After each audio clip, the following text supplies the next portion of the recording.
So yun, what's up sa inyo mga paps? Welcome sa ating vlog.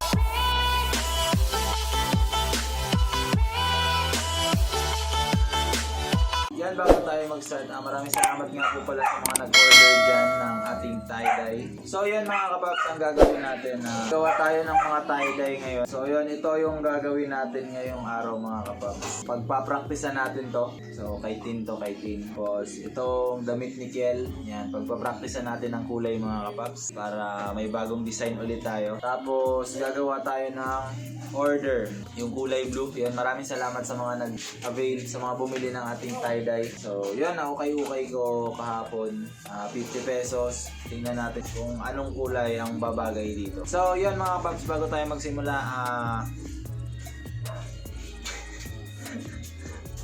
halika. Kaway muna ikaw dito. What's up mga kapaps? What's up, kapaps? Pakulay ikaw damit mo. Ito damit mo. Kulayan mo. Ikaw magkulay damit mo.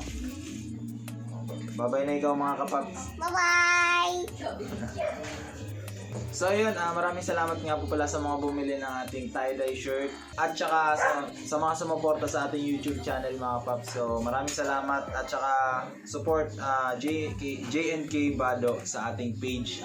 Yan, search nyo lang sa Facebook. So ilalagay ko naman sa baba sa description para makita nyo agad. Tsaka sa Shopee, huwag nyo kakalimutan yun. Start na tayo. Unahin muna natin tong mga damit. Babanlawan muna natin. Let's go! So yun mga kapap, start na tayo. Banlawan muna natin itong mga damit. Ito, kailangan natin itong banlawan. So, unahin ko na to. Itong tatlo. So yun, banlawan muna natin ito mga kapaps.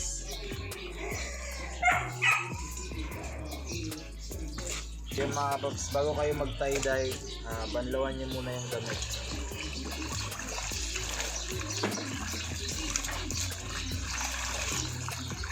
Bago nyo ibabad sa soda ash mga kapaps. Next natin, itong sasampulan natin na damit. Kailangan din natin itong ibabad at banlawan para makita natin kung ano talaga yung kulay. So, banlawan ulit natin. Dalay ko pa. Hindi man pala.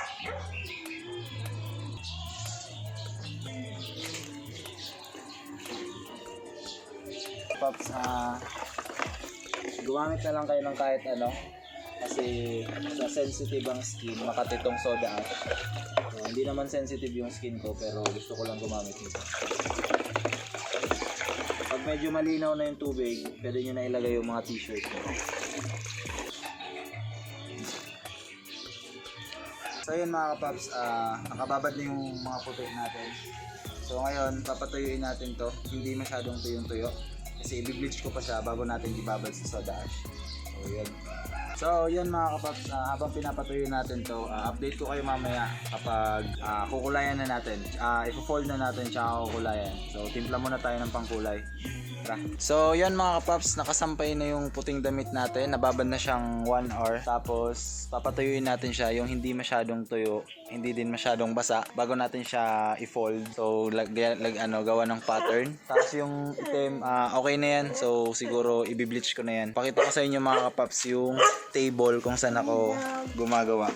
So yan si Kiel. Ay ikaw, pangit talaga ikaw. So, dito ako gumagawa, mga kapaps ng ano. Yan, pakita ko sa inyo. So, ito yung table ko. Yan. Diyan ako gumagawa. Dito ako nagpo-fold. Dito ako nagkukulay. Tapos, syempre, may sasalo ng mahuhulog na kulay. Para malinis lahat. Ito yung mga pangkulay ko lahat. Measurement. Lalagyan. So, gawa ko lang to. Yan, ginawa ko lang yan. Bleach para mamaya gagamitin natin to. Zone Rocks, baka naman. Ibang pangkulay ko, so ayan. So, kompleto yan mga kapaps. So, syempre tripod. Kailangan ko yung tripod.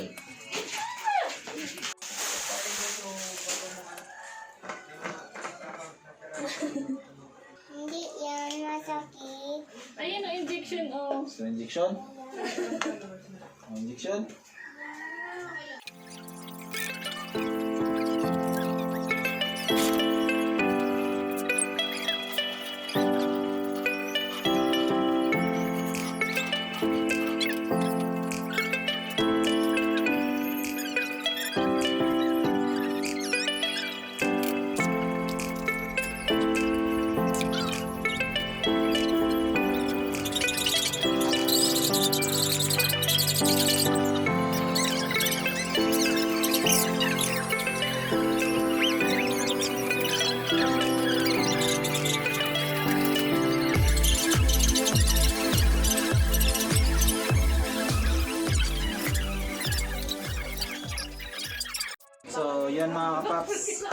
unahin natin yung reverse tie-dye kasi nagpapatuyo pa tayo ng white t-shirt. So, unahin natin yung yung reverse tie-dye, tsaka ito.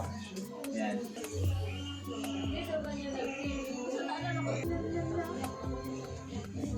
So yun, tapos ko na siya mga kapaps ma-fold. Yan, fold, fold, fold, iba-ibang pattern. So, let's go. Bleach na natin. So yan, first, natapos na natin yung isa. Yan, so bleach lang to, hindi ko to kukulayan mga kapaps. Yan, Sunrocks. So, okay na to. Yung dalawa fade kasi hindi siya cotton. So ngayon natapos ko na din tong mga puti. So na-fold ko na lahat. So yan. Ubus ko na-fold ko na yan lahat. So ito na, ready na yung pangkulay natin mga kapaps. So next natin, nakukulayan na natin tong order sa atin bago natin i-try yung bago natin pag-practicean tong mga ibang damit. Para matry natin kung ano yung kalabasan ng kulay nito. Kakalabasan. Gloves muna kasi madudumihan tayo mga paps. Yeah. Unahin natin itong na customized order sa atin. So yan, kung gusto niyo magpa-customize ng damit, ang kulay lang sa inyong damit. So, nasa page ko yung price nito. So tingnan niyo na lang. Unicorn color. Let's go.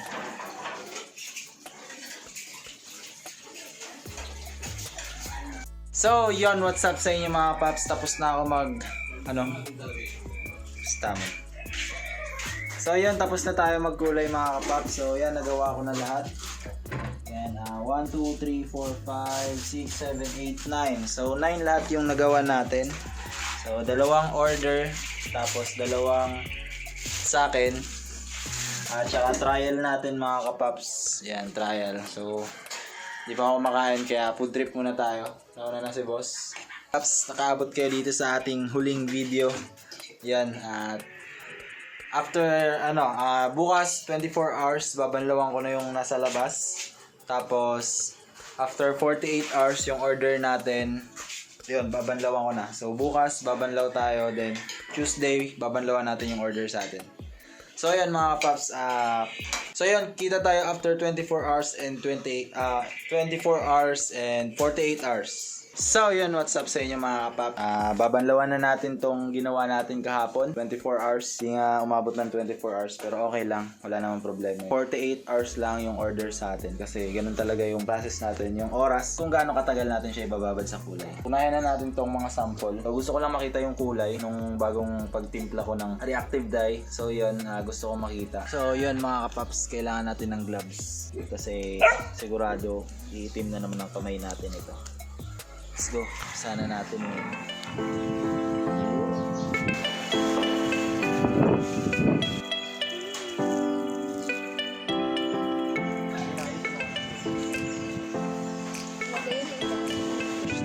Sando. Ay tinto. Ito yung first trinay natin ng kulay dito. Yan yung kinalabasan niya. 5KL na damit. So yan. Tinry ko din yung kulay dito. Rainbow color din. Ube, tsaka yellow daw yung gusto niya. Kaya yan yung linagay natin. Red. Yan. Natuyo na. So, ito din yung isa. Rainbow color. Shando. Ito yung isang unicorn rainbow color. So, order to sa atin. Ito. Order yan sa atin mga kapatid. Ito din sa akin to. Kasi nawala yung tinta. Nawala. Yan yung sa akin. Ito yung sa akin mga kapag. So gagamitin natin to pag nag-class tayo or dance cover. So yan mga kapaps. Hintayin natin 5 minutes. So pangalawang 5 minutes na yan.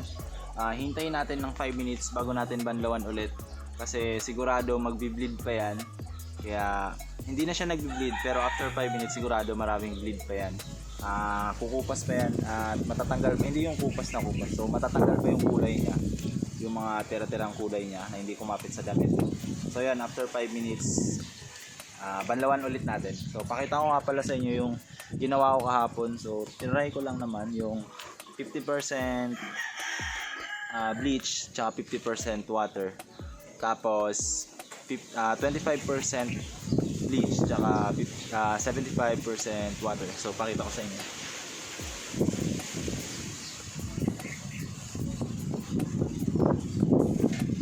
So yan, ito yung kinalabasan ng 50% bleach, 50% water. So ito. So ganyan yung kulay niya. Tapos trinay ko dito sa isang damit yung 25% ano yan, bleach saka 75% water. So yan. Yan yung kinalabasan niya. Yan yung difference. So yan. So di ko alam kung ganyan talaga o magkaiba yung tela niya, pero ganyan yung kinalabasan niya mga kababs. So makikita niya naman. At ito, di ko alam kung anong nangyari kasi humalo yung color yellow tsaka gray color. Di ko alam kung sa damit to, pero ang ginamit ko dito mga kapaps is 25% bleach, 75% water. So yun mga kapaps, uulan na. So habang naghihintay tayo ng pangatlong 5 minutes, so yan makikita nyo naman, pakita ko sa inyo. So yan, nakababad pa din siya. Habang naghihintay tayo mga kapaps, food trip muna tayo kasi hindi pa tayo nagbe-breakfast. So balikan ko kayo mga kapaps pag isasampay ko na tong damit, pag na fully banlaw na natin. So after nitong 5 minutes, pag wala na siyang bleed, i-bleach ko na siya. Pero yung gagamitin nating bleach ito. So papakita ko sa inyo. So ito yung ginagamit namin. Ito yung ginagamit ko. So hindi ko alam sa iba kung anong ginagamit nila. So para hindi matanggal yung kulay, yan yung gamitin nyo. Itong Zone Rocks Color Safe. Pero sa iba, pwede din labhan mga kapaps. Pwede din labhan syempre. So yun, food trip muna tayo. After ko mag-bleach, papakita ko sa inyo pag nasampay ko na. So yun, what's up sa inyo mga kapaps? Ayan, nabanlawan ko na at nasampay ko na mga kapaps yung So yun, plastic sayang. Kaya linabahan lang namin. Wala akong pambili. So nasampay ko na. Ito na siya mga kapaps. Tadaan! So ito yung pinanlawan ko kahapon. Bleach lang siya, naka-bleach lang. Tapos ito yung sa akin. Yan, yung trinay ko lang. Ito yung order sa atin na isa. Yan. Order sa atin. Tapos kinatin. Trinay ko yung kulay. So bagong kulay natin. Bagong post natin yan mga kapaps. So yan, makikita nyo. Ito yung order sa atin. Rainbow color. Tama ba? Unicorn. Tsaka ito. So trinay ko din dito sa damit. Pang dance natin. Pang lumba. Kasi wala akong masuot na tie-dye. So nagbebenta tayo pero wala akong tie-dye. So ito, trinay ko din dito. Yan. So yan mga kapaps. So yun, kay Kill yun. Ito, kay Kill to. So yun mga kapaps, maraming salamat sa mga nanood ng ating vlog. Nakaabot kayo hanggang dito. So yan yung ginawa natin. Popost natin yan sa page natin. Kung gusto nyo mag-order or magpagawa your sariling t-shirt or saking t-shirt, yan, nasa page ko lang, andyan sa description mga kapaps. Yung link natin, visit nyo, follow na din. Tsaka meron din tayo sa Shopee kung gusto nyo mag-order. So yun, thank you po. Bukas yung dalawa, babanlawan ko bukas. So di ko alam kung iba-vlog ko pa yun. So yun, maraming salamat. Support nga din pala Worthy tsaka Chris and Kiel. Yun, sa page nila, Worthy tsaka Chris and Kiel. Yan, mga ano natin yan. So yun, maraming salamat. Hanggang dito muna yung ating vlog. At marami pa tayong vlog tsaka i-reveal na tie-dye design. So yan, sana masuportahan nyo ako. Subscribe na mga kapaps and hit the notification bell para ma-notify kayo kung may bago tayong upload or video. So yun, maraming salamat. Peace out! The thing goes grrrr, pop, pop, pop, pop, pop, pop. Skitty keep